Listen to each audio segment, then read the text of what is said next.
I just Mm. want to encourage women to be their own health advocates Yes. because Yes. if nobody else is coming to save us, we are the transition generation in many ways. Hello and welcome back to the Redefining Midlife podcast. I'm your host, Jo Clark, and well, I'm sure you're going to agree that we have had enough of talking about celebrities and seeing celebrities on the big screen and on the smaller screens and on our social media.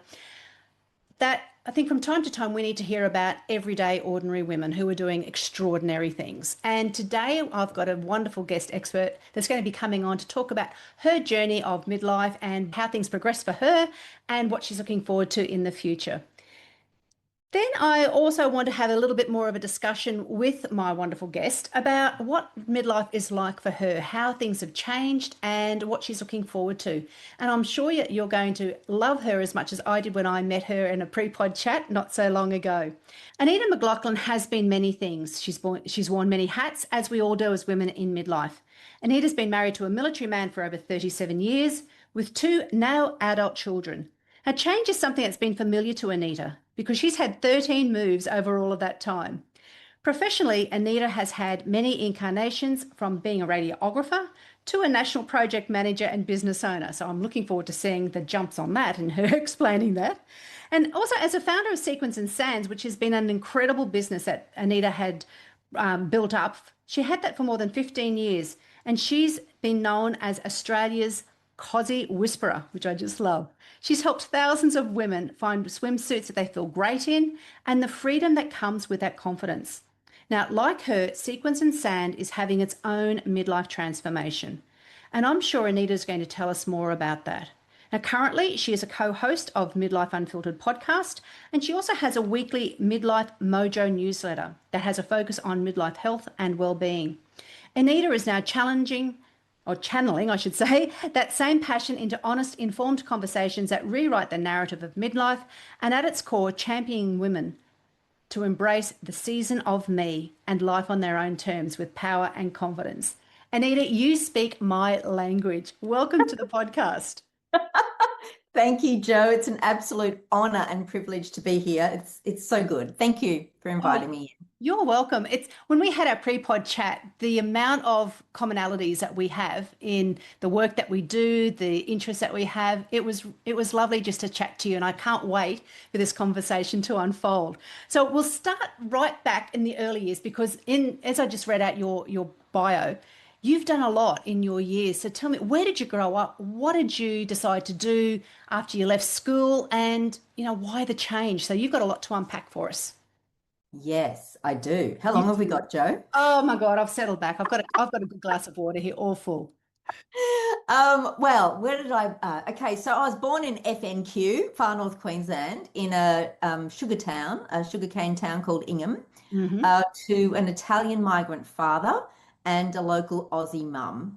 So that was my beginning. Then we moved to the Big Smoke, just north of Brisbane when I was a kid. And my parents were entrepreneurs. They just had their own businesses and that was going on. But essentially, it was to give us a different life and a fresh start.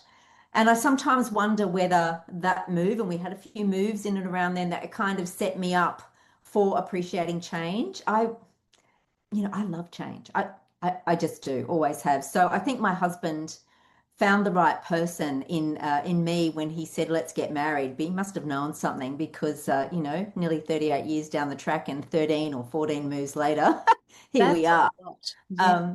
Yeah, it's been a lot. So grew up north of Brisbane. Hmm. Went to Caboolture State School when Keith Urban was a kid, and singing it out loud and proud there. And from there, I don't know, met my husband in Rosie's nightclub. You probably know Rosie's, Joe. No, I don't. Many of your listeners now will. I've just dropped a big bomb there from, Okay, so where girls was in the 80s. Rosie's nightclub? Yeah, Where in was town. that?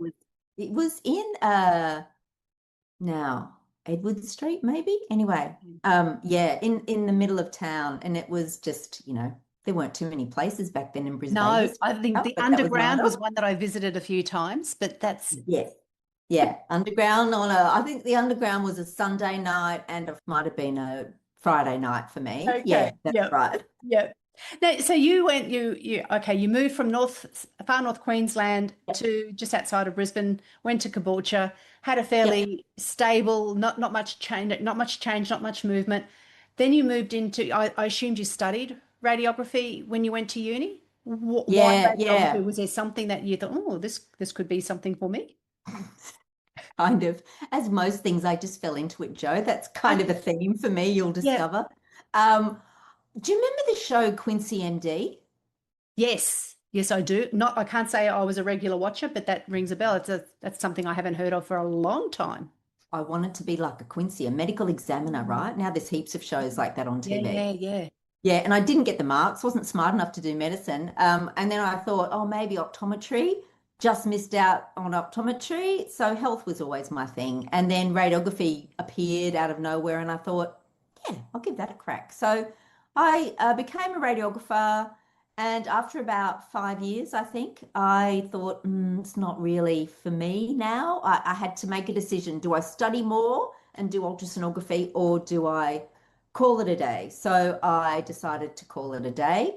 Landed on my feet, did a real estate licensing course, thought that's in my blood. Dad does a bit of that, you know. So gave that a go and met, as we do in life, right? It's the connections, Joe, isn't it? It's the people we Mm. meet along the Yeah. way. So I met a woman who said, I'll give you a break. Come and work for me as my assistant development manager. Jumped into this world I had no idea about, completely foreign, but was always keen to learn, right? Always would give my all to whatever I was doing. And then from there, that then set me on a path for retail property development, which I absolutely loved. So, yeah, project management was a calling for probably, I don't know, 8, 10 years in retail development. And were you There, in Brisbane still at this time, or had you moved? no, we'd moved. So Okay. started in Brisbane, moved to Melbourne, continued it there, and then went to Sydney. So I had 3 cracks at it in different places. Yeah, yeah. The longest move was 10 years in Sydney with it. So yeah, loved that work. It was so good. High octane, high pressure, but when you're young like that, I was in my 20s, early 30s. We just had a lot of fun. It was good. Good No. teamwork, team Okay. building stuff. And when you say Yeah. we, at that stage, had you married? Were you with your husband? You had young kids in tow? What was happening there? Yeah. Okay. I was married and no children at this point in time. So it was after I left that world of retail development that we then moved to Darwin with Paul's career. He was in the army. And that's when Lewis was, I think, about 18 months old, 15 months old when we moved. So I just started to have my family and we moved to Darwin, had Layla up there. So yeah, family became it then. So I Okay. So always you say left they were that my next career. project. Had to leave that career behind. Left that Okay. career. Yeah, and that was the trick with that, Joe, with moving and particularly that kind of work where you've got to be all in, all available. Mm. Paul was away a lot too, as the military guys often are. And we both made the decision that, for us, the right answer was for me to be home and be the stable, the stable force, if you Yeah. like, Yeah. foundation to give the kids some stability as we moved every 2 or 3 years and they went through school. Because as you know, with your education background, it's tough to, Mm. curriculums are different in every state. You'd swear that we were different nations half the time. So juggling all that as they got older in the school systems was a challenge. So yeah, that's what I did. But that's when I started Sequins and Sand as well, when I think Layla was about 3. Yeah, I just thought, I've got to do a little bit more now that's a bit different to this full-time mothering thing, which I love and I still love mothering. God, we never give that up. Yeah, so that's when I had a conversation with a friend one day and she said, I can't believe you Aussies go to the beach with a towel wrapped around you. We have these things called caftans where I'm from in England. And I went, okay. So we dived in and started Sequins and Sand because we couldn't find great beach gear for women in our 40s, right? We were too old for the skimp of the surf shops. And hello, I still am in many ways.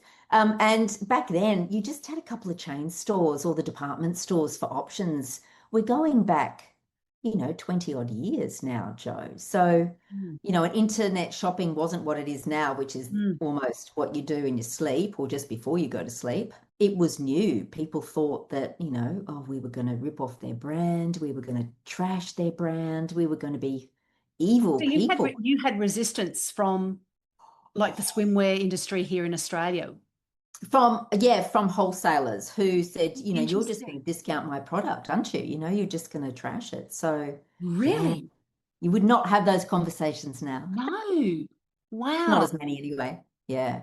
So, all right, you started Sequins and Sands from a conversation that you had with a friend who Yep. lived, and at that stage was your friend living in England?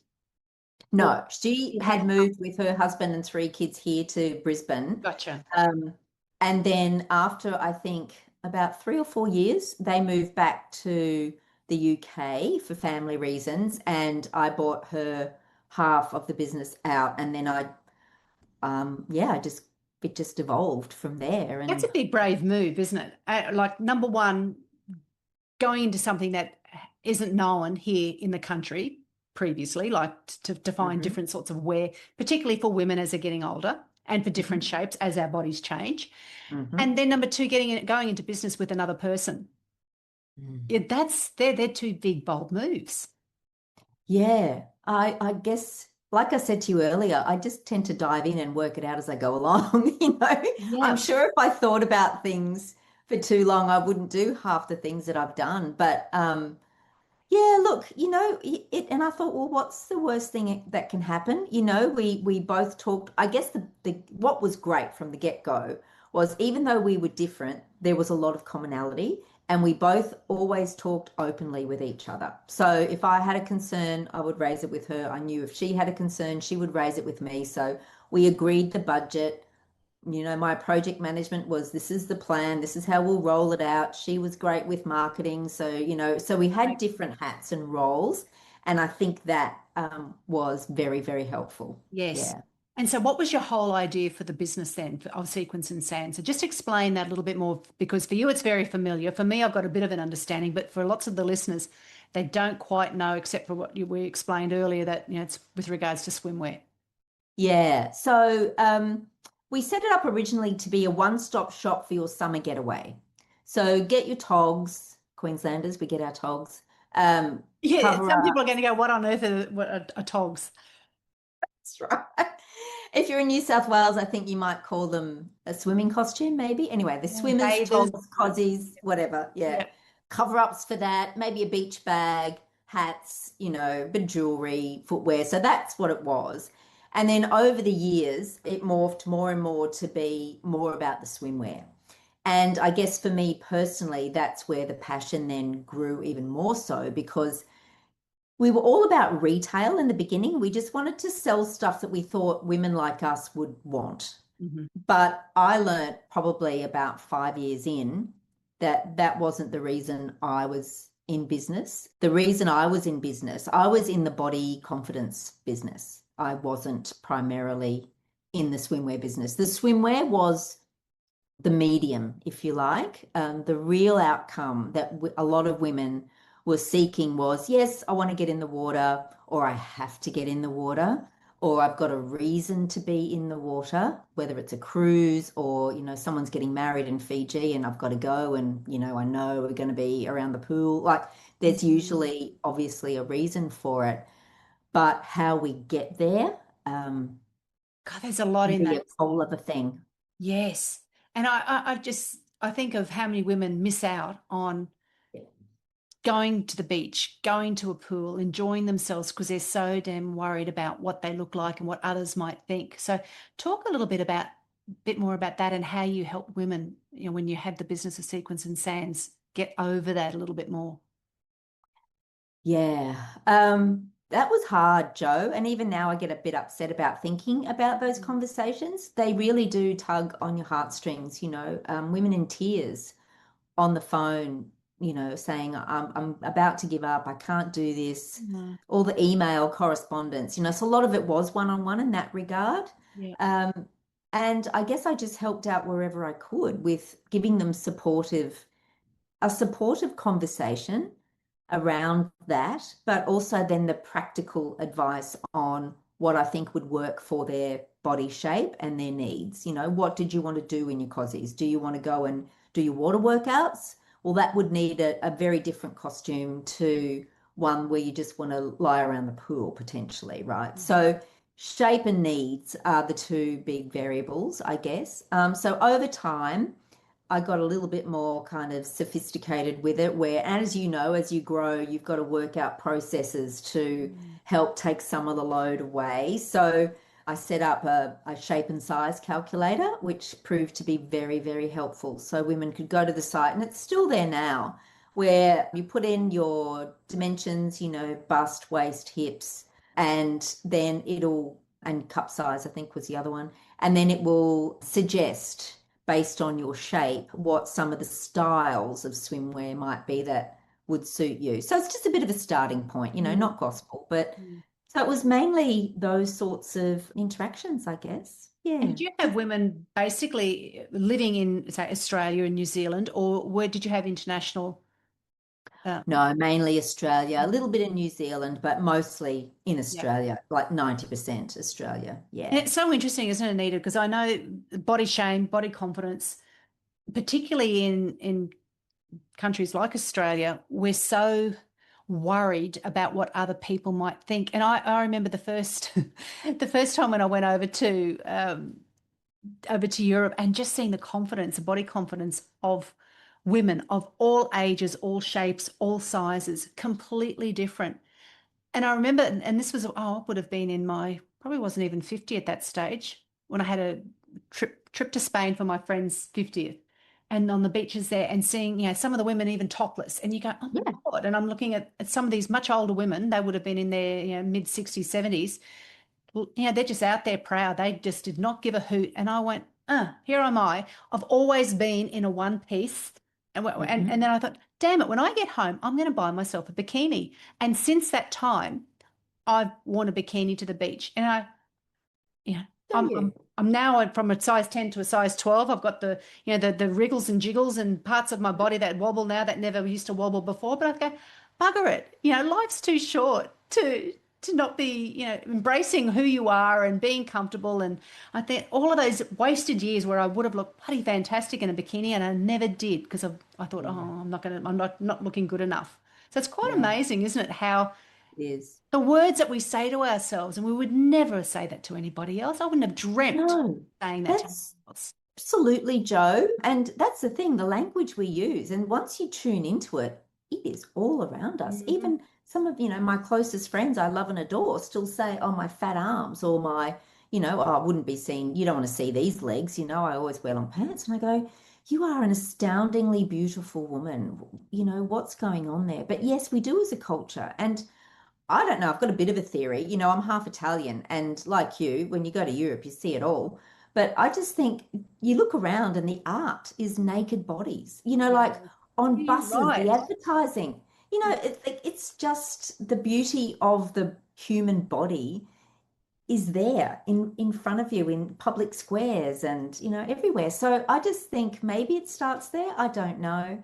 Yeah. The other thing we did do, which I'm extraordinarily proud of, was we ran about 8 or so. Every year we ran a swimsuit cozy confidence campaign. Huh. And yeah, that was extraordinary. And the women involved in that over the years, beautiful women who wanted to help other women, they were showing the way. They were being brave, and they go, yep, we are wasting our time and, precious time holding back and not living life to the full. So they wanted to show others how it could be done. And, we had women of all shapes and sizes in that.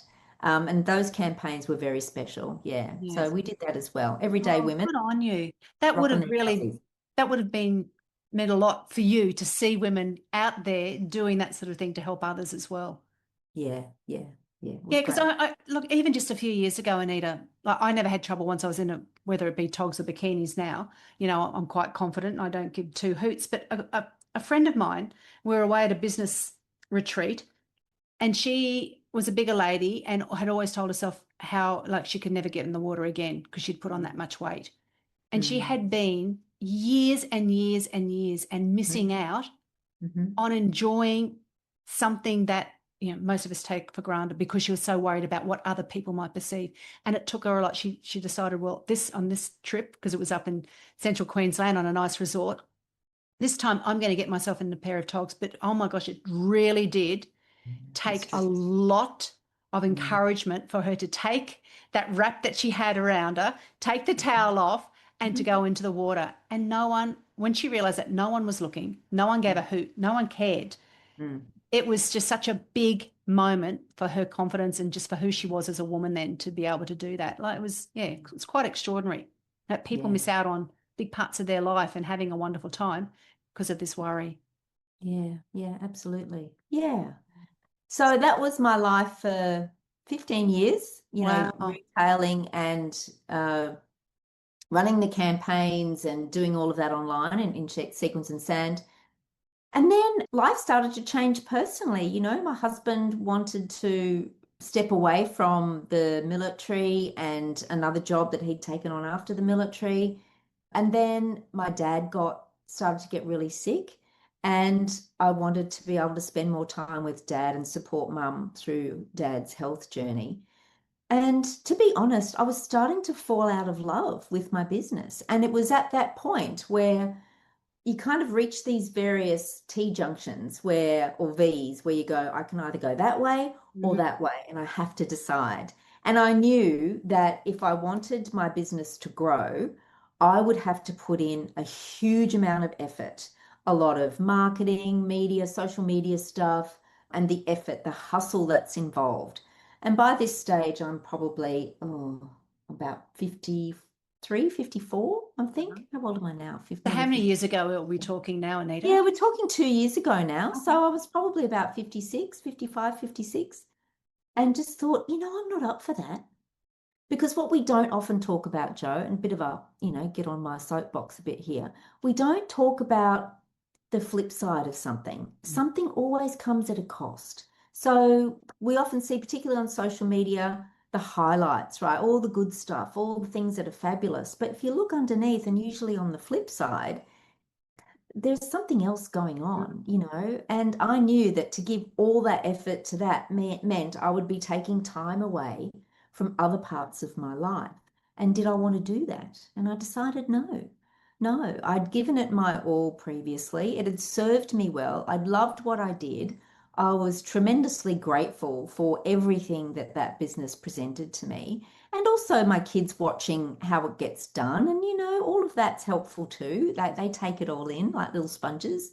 But I just wasn't prepared for that big effort that I knew I would have to put in, Joe. So that's when I decided, nah, not going to retail. So Sequence and Sand is still there, but I shut down the retail bit, which was the very time consuming bit. And now I just create links. So if the shape and size calculators there, styles are still on there, though I haven't updated it in 2 years, I'll be honest. But the links are there. If you like what you see, you go and get it straight from the supplier. You don't come through me. Through you. And then I put a couple of courses together and some workshops, so they're all sitting there. So the Huh. information about my swimwear journey in Sequence and Sand is still there, and I've just got to work out how to change that. That's the Gotcha. transition bit for the Yes. business. But isn't that so interesting? Because look, when you were saying that, I was thinking, it's something I often say with the women I work with is when you say yes to say yes to something, you say no to something else. Yes. And you think, well, if I keep on doing something, and especially if I'm really not 100% in it, what am I saying no to? What sort of other Mhm. possibilities or what sort of doors are never going to open for me if I keep on doing something that I'm really not 100% committed in? And it does. That was a big brave move because you had something that was working, and to say, I think it's time. That takes courage. Yeah, look, it did. And if I'm brutally honest, I'm still hanging on, right? Because that website is still up and running. So parts of me, part of my baby, I still am not letting go of, even though it's moved out of home, if Yeah. you like. It's like the kids moving out of home. It's a bit like that, but I still like the connection in some ways to it. And I guess it's, our identity is wrapped up in I was all of going to say that. it was a big part of who you were for so long. It formed and especially at a crucial time for you too, as a woman. Yes, that's right. Growing and through all of that. That's right. And now that I'm postmenopausal, I have a very different view to what I was pre-menopause, you know? So now I realize that who I am is not what I do. Mm, And I think that has been a huge, light bulb moment for me. It's like, no, it's telling someone, as we do in Australia, don't we? We say, we meet someone, we say, lovely to meet you. What do you do? yeah. Listen to the conversations Mhm, next time you mhm. have them with somebody you've not met Oh, before. for sure. I catch myself doing that. Yeah. Yeah, It's almost yeah. like you, oh, well, I do it because I'm an inherent sticky beak. I love finding out about people and what they do. But a lot of the use is also, okay, so how does that fit into, a certain worldview and whatever. Yeah, it's very interesting when I catch myself doing it. Mm, Yeah. So next time I might think, well, what do you enjoy doing on a Sunday? yeah. Like, and where was the most exciting place or a place that really filled your heart with joy that you visited? There's questions you can ask that lead to Yes, certainly the are. values someone has and gives you insights as to who they are, not what they do. So Yeah. anyway, it's a bit of a side trip, but No, I agree 100%. So I'll try and do that. I'll think about what other question I can have. So what do you, and I don't, not that I say, what do you do? But yeah, usually somehow a person's career or job will somehow be woven into a conversation. Yeah. mm, yeah, for Interesting. All sure. right. So you've still got it partly open. The door hasn't completely shut, but you have moved on to other things. So do you want to share with all the sorts of I things that have. you're talking about now? Because you discovered for your own, and I'll bring this up now so we can gently go down that road about your own health and wellness journey Hmm. for yourself and when that happened and what that meant for you and why it's become so important. Yeah, you're talking about my bone health. I am. I was going to let you Absolutely. share that.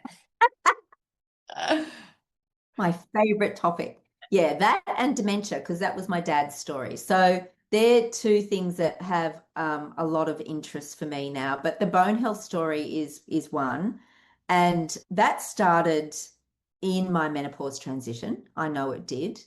And it was probably going on down the various research rabbit holes I've been down about bone health since. I think it started when I went on the pill when I was sort of around 15 because I had these horrendous periods, right? So very painful. That was the fix. You've got to go on the pill. We've tried all these other things. Let's do that. They've since come out with some research to suggest that girls who've been put on the pill from that age who continue to use it into adulthood have a higher propensity for poor bone health as they age. So tick, I think that was me. And also then when I was going through menopause around 51, I discovered that I had a parathyroid gland that was going crazy. So hyperparathyroidism caused my bones to leach nutrients basically and become less dense. So that put me into the osteoporosis category. I had that removed. Things have stabilized since. That was about 7 years ago now. Mm. And I've learnt things along the way about that too. Sacked a endocrinologist that didn't serve me well. He was kind of, I said to him one day, well, why did we ever have the conversation around menopause and the impacts of going through menopause and what that might have had on my bone health? And he said to me, no, you didn't have any symptoms, which is why we never talked about Oh it. my Lord. And I know, right? So red flag went up Yeah. straight away. I wasn't disrespectful at the time, but the red flag was going off in my mind because menopause is not a disease, Mm, right? Just because I didn't have hot flushes and was coping well, look, I really did have a pretty good menopause transition, I'll be honest. I, didn't have a lot of the stuff. Achy joints and mood swings were my two big things. mm, But when I gave up alcohol, that ticked off the joint pain problem stuff. It lowered my inflammation enough in my body. And the mood swings just kind of, over time eased up, definitely. But that shocked me a bit. And I thought, nah, we can't be together anymore. So I've hunted down a younger female endocrinologist, and she's great. Straight away, she's doing different bloods on me. We do a couple of different tests. So I'm more confident now, and I'm on a low dose HRT, Yeah. so which Yeah. has been, is very successfully proven over the years to help support bone health as we age as women, particularly postmenopausally. Yeah. So yeah, so now that kind of sparked my whole, there are gaps in this health system, right? And there's gaps in knowledge. And then when I discovered that, it's only been about 30 years that women in the States, it became mandatory to be included in research, Oh, clinical I know. research. Well, then it was men, Doesn't men. just make I you went, want to rip your hair out. I've had Professor Cassandra Zerke talking about that, and she's done a lot of research in women's health. And when right, she was on the podcast, we did a big delve into that, and it's God, it makes you cranky and cross. it does, Joe, really cranky and Yeah, cross. I could throw in the F-bomb in there as well, yeah, but yeah. Well, go for it. It's warranted. so between that, my own health journey, I just thought I just want Mm. to encourage women to be their own health advocates Yes, because yes. nobody else is coming to save us. We are the transition generation in many ways. We the digital age, fast-paced AI, tech transition stuff, the research catch up, then flow on effect of that, the treatments and solution catch ups, Mm. and the knowledge now that lifestyle changes influence our health outcomes 85-90%, the epigenetic studies. That's So, yeah, I just thought, nah, we've got to sing this from the rooftops now and get women advocating for themselves. absolutely. I mean, knowledge is not the problem out there anymore because there's so much knowledge out there. Getting accurate, evidence-based, researched knowledge is Yes. one thing as well. That's Yeah. something important. That's why I have health professionals on who know their things, who are the researchers. But I think, as you said, yeah, it's to become an advocate for your own health. You have to do it. No one's going to do it for you. Like it's one of those things where you have to take the control and find out what your recipe is. Where are your strengths? Where are your weaknesses in your own health journey? What can you do to plug those holes? And that's been a passion of mine. Similar to you, I had a diagnosis, but mine wasn't osteoporosis, thankfully. Mine was osteopenia. History of osteoporosis in the family. My darling mum, she used to, sneeze and would fracture different things, No. reach and would fracture various bones. So like that, I saw what would happen if I didn't take the Yeah. lead myself. And sure enough, I also had thyroid issues. The other side though, mine was I had Hashimoto's thyroiditis and had done for decades. That medication over time also Does. Hmm. reduces your bone density. So we've got that getting older, and obviously from past, definitely from the 35 onwards, where you have the bone loss happening. And thankfully, my GP at the time that I had at that time was very proactive. And he Great. said, we need to have a bone density test. And I That's would so have been good. in my 47, 48, and it came back, I had osteopenia. Oh my God, this, if I didn't do something, Hmm. I would have the same story as my sisters and my mum.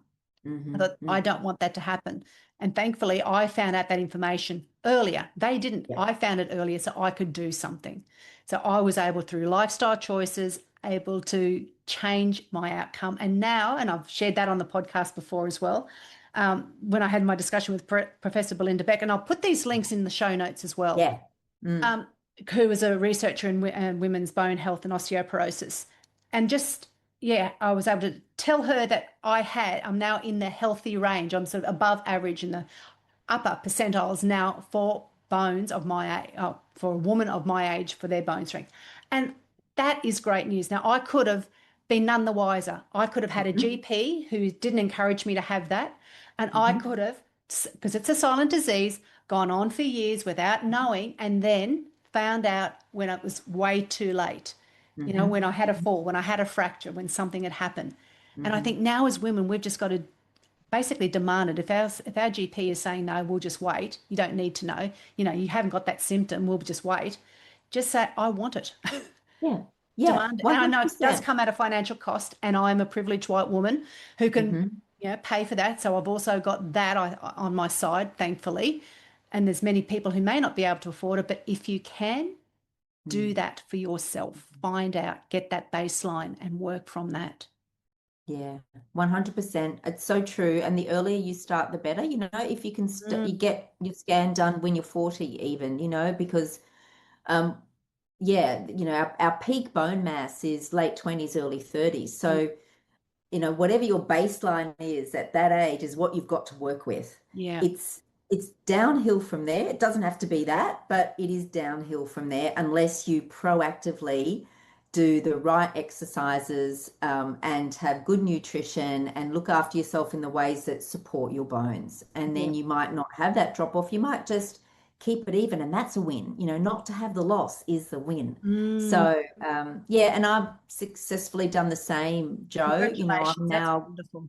osteopenic, not osteoporotic. And Mm, that's a huge relief, even to my personal confidence. mm, Like somebody said to me the other day, "Oh, did you go skiing recently when you were out with your son snowboarding?" And I said, "No, like I'm not going to do that in a yeah. foreign country away from home with my brittle bones, because most fractures actually occur when you're osteopenic.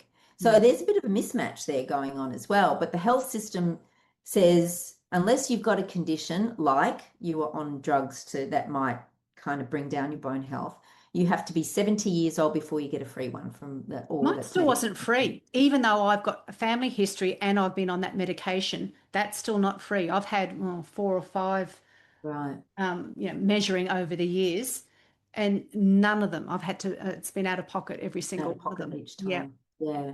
Look, and like you though, I think I would save in other areas and even have it on your radar so that it's Mm. something that maybe you can put a bit of money away each month, until you get, I think a DEX is about 120 to 200, depending on where you go. And I've found REM scanning, which is now something that I'm also shouting from the rooftops, which is a new ultrasound technology. Mhm. They're a little bit more expensive again. They're about, 200, 220, but you get more information. And we can have a whole other discussion about that, about REM scanning. But I'm a huge fan because I had a DEXA scan that's through wild numbers, and Mm. DEXA scans can do that. Yeah. So I went looking, again, advocating for myself. Yeah. I went looking for an alternative. And that's when I found REMS. And I had a REM scan and a DEXA scan at the same time, like a week apart, Uh-huh. because the science nerd in me went, okay, let's compare the pair. And the T scores and Z scores were virtually identical. So I knew that REMS was giving me, the realm of right information, but it also gave me a fragility score, which is the quality of my bones, not just the Ah, density of my bones. yeah. Yeah. So it's a bit like, when you see trees move in the wind, Joe, Mm. they bend before they break. And that's what our bones need to be able to do too, right? So having that bone quality is what gives you the bend, the strength to bend before you break. Whereas you can have high density and poor quality and you'll snap. Mm. So that's how I know that doing the exercise and nutrition regime that I'm not on and the bit of HRT is getting me the results I need because I've got great bone quality. I might have shit Gotcha. density, but I've got great bone quality. So tick, happy, I'll take That's that, great news. And that's it. And through lifestyle choices that you've made, through your Yeah, exercise, through nutrition, and adding what has been depleted because of menopause has helped you. And that's yeah, exactly what's helped me too. And again, it's yeah. not going to be the same for everyone and always get No, professional advice. that's But right. that's there are some fixes that you can. You're not completely helpless and you don't have to become your diagnosis of something like osteopenia or osteoporosis and think that's the end. It's not. That's a Yeah, beginning for you then to discover yeah. more on what you But can. you're right. Get in early, girls. That's the message. Yeah, but If you're isn't in it, your and isn't it 40s, so wonderful now to see younger women knowing that? Like even mm, 10 years ago, well, I'll go back and I'll say even 5 years ago, this sort of information, we weren't talking as much about it. And no, seeing young women now being so proactive in going to the gym, getting strong, and knowing that, yeah, it's great and I'm going to look, great now, but it's also future proofing. So yeah, what they're doing now is helping them into the future. And that's fabulous. So regardless of what age, women should be doing this. yep, yeah, Mm. and yeah. Well, good on you. So you've really looked at that now as a big big part of your life. And now tell us also about you've got an incredible podcast as well. So I want you to be able to share everything with my listeners so they've got another wonderful podcast that they can listen to. So tell me how Thank that you. came into being. Yeah, just through about the time that I decided to blow up the shop, as I say often, I was having a conversation with another friend of mine that I'd known for years in a women's business network that I'd belonged to, her business. And Eric and I just said, look, why don't we try something for 6 weeks on LinkedIn and just see if we can, attract people, do something to whatever. Anyway, we never went on LinkedIn. We started a podcast That's instead. brilliant. And that was nearly 2 years ago now, a solid 18 months ago. So, what was going to be a 6 week effort turned into an 18-month plus effort. And we love it. We have had some wonderful conversations. Yes, it is growing. We now have moved it over onto Substack. So, it still goes through the usual channels on Spotify and Apple Podcast and Yeah, everything. yeah. But Substack land is my happy place.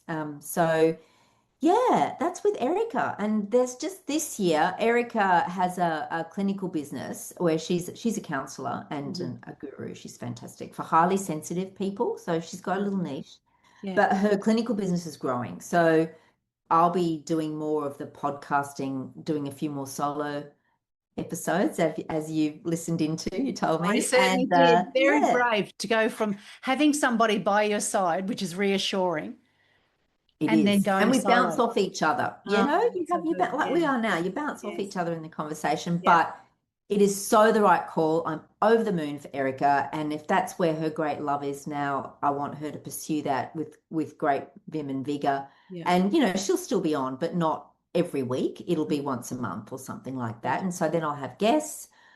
You'll be on, Joe. We'll have a chat at some stage, and then yeah, then it'll be the solo episodes. But we talk about, similar to you, we talk about hot topics for midlife women.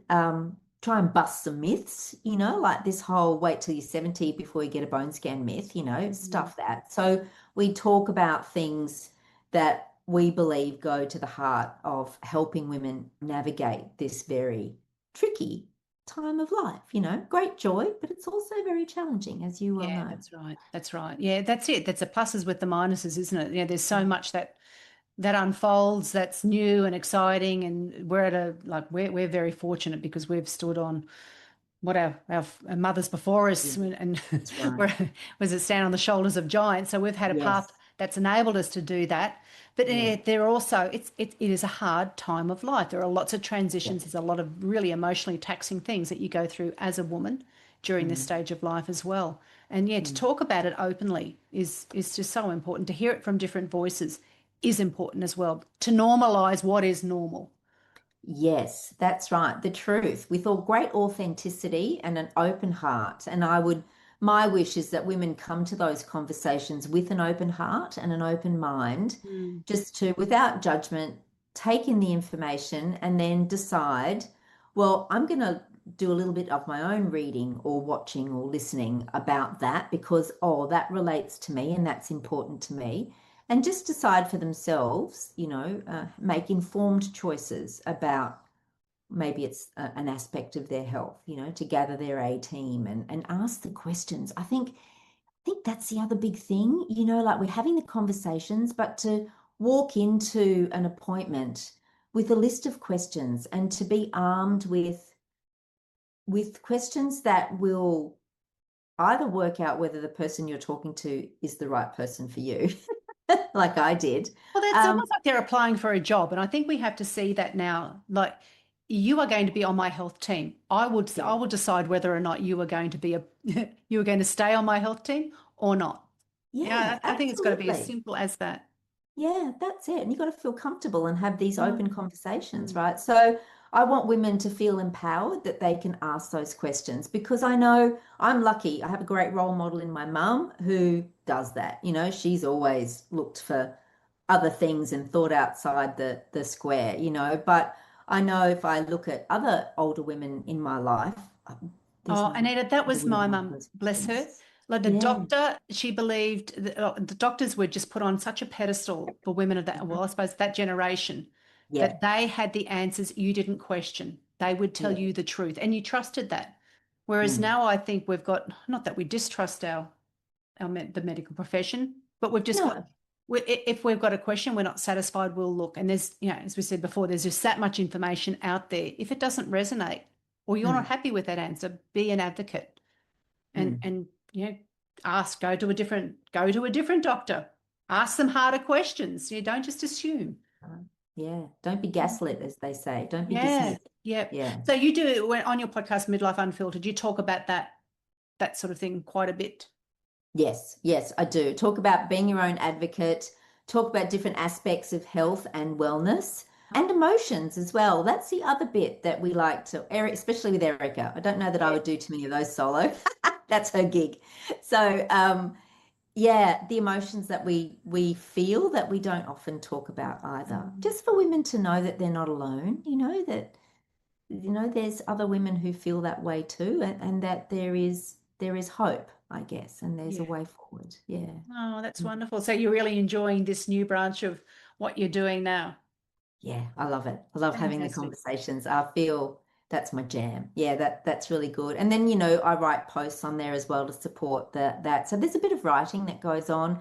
And then for my weekly newsletter, Midlife Mojo, that's the deep dive. And I've had some comments saying, I love what you talk about, Anita, but do you think you could do a short version? Because when I get home from work at night time, I don't want to sit down and read, 3 or 4 pages. But I thought, nah, nah. I'm going to stick to that because these are important topics Mhm. and you read as much or as little as you want in it, but I want to give you as much as I can of stuff that I think is important in relation to that topic. So yeah, it is long form. It is a bit of a read, but through the use of AI, I do usually convert those into an audio version. So Oh, I use an app where I upload my words. yeah, They oh, are my Descript. words.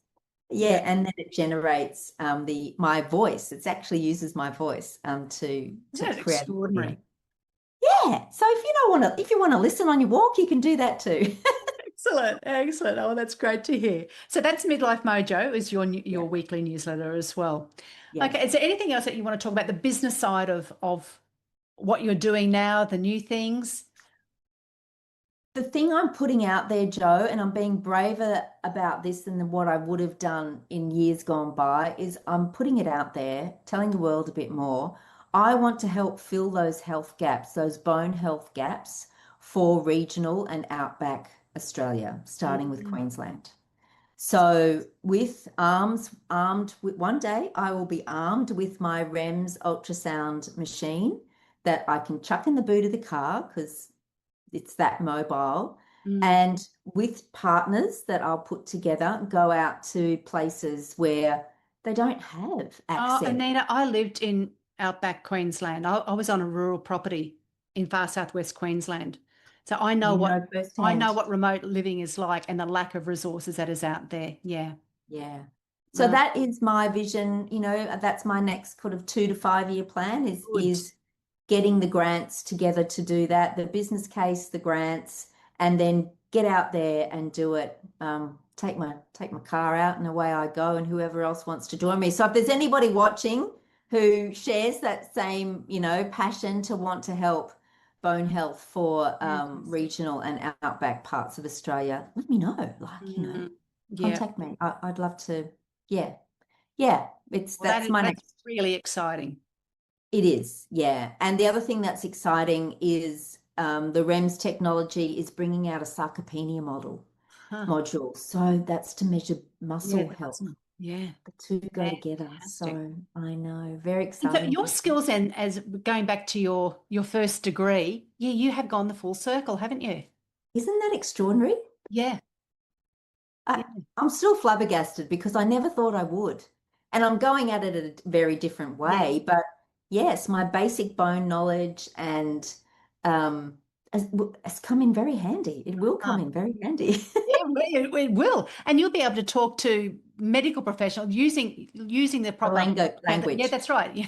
Using their language and as well being able to talk in everyday language. So you've got the best of both worlds. Yeah. So I'm Huh. really looking forward to that bit. But Fantastic. Joe, it's one thing to measure, and then Yeah. the thing is what do I do with that Yes. information? Yes. So for me, it's got to be a partnership approach and the Yeah. whole solution, not just, Yeah. Yeah. just the measurements. So Yeah. that's Oh, it. well, Thank congratulations. I wish you all the best with that. That is fabulous. thank So we'll you. go on for a few wrap-up questions now then, Anita. So tell me what you're loving about this stage of life. I have come to appreciate me more. I think I'm more in love with who I am now than I have ever been before in my life. And I think it's because I stopped and I created space in my life that I chose to fill with my health and looking after family, number one and two. And through that, creating that space and time, which I understand is a privilege, absolutely, um, that I have come to know me more. And Mm. yeah, appreciate that. Yeah. And love is the answer, Joe. That's what I've come to learn. Love is the answer for everything. Hmm. Well, that's a lovely answer. So the harder part of your journey, we talked about them before. Not everything is rosy. So you've just talked about, like, this has been wonderful as a personal, on a personal level for you. Some of the harder things that you've gone through of late, has there been, some of those transitions that we go through? What's been some of the harder ones for you? Navigating my dad's dementia, Mm, um, and his death. yeah, Yeah, yeah, yeah, you can tell that's still very raw. yeah, yeah. He died 12 months ago. Yeah, so that was the hardest journey yet. I've had a husband go off to war. That was hard with two young kids, but I had a lot of family support with that. Very privileged to have them nearby. Um, my own health things, but nothing compared. Yeah, that It's hard. opened my eyes to a whole other world. Dementia is now the number one cause of death for women and men in Australia. Yes. We talk about dementia as if it's going to happen to somebody else, Mm, or it's Alzheimer's. And Alzheimer's is just one of the many forms of dementia. There's over like 200 forms of dementia. yeah. Dad died of frontotemporal dementia, which, different dementias will degrade the brain in different ways, and then you get different outcomes. So, um, yeah, that was hard to watch, and I've learned a lot um, being a part of that journey with him. Yeah. So that was probably the hardest part, Yeah. Oh, big Joe. hugs. It is tough. Thank you. I've lost Thank you. both of my And my big hugs parents. for, yes? So I know, and mother-in-law, and just it's grief is difficult to navigate.